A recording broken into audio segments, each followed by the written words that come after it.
ব্যক্তিত্ব ধরে রাখার 5টি উপায়। নাম্বার 1, অশালীন ভাষা ব্যবহার মানুষের ব্যক্তিত্বকে অনেক নিচে নামিয়ে দেয়। শালীন ভাষা ব্যবহারের মাধ্যমে নিজের ব্যক্তিত্ব ফুটে ওঠে। তাই ব্যক্তিত্ব বিকাশের একটি বড় মাধ্যম হলো শালীন ভাষা।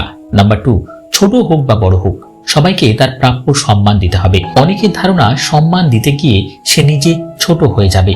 এই ধারণাটি সম্পূর্ণ ভুল, বরং সম্মান দিলে তার সম্মান আরো দ্বিগুণ বেড়ে যায়। নাম্বার 3, আচার আচরণের মাধ্যমে ব্যক্তিত্ব ফুটে ওঠে। ব্যক্তিত্ব ধরে রাখতে আচার আচরণ হতে হবে মার্জিত ও স্বাভাবিক।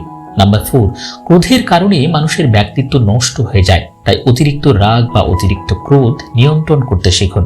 নাম্বার 5, আত্মবিশ্বাস ও আত্মমর্যাদা ব্যক্তিত্বকে অনেক উপরে নিয়ে যায়। অন্যের ব্যক্তিগত বিষয়ে হস্তক্ষেপ করবেন না, কারণ একটু ভেবে দেখুন, অন্য কেউ যদি আপনার ব্যক্তিগত বিষয়ে নাক গলায় তাহলে কেমন লাগবে।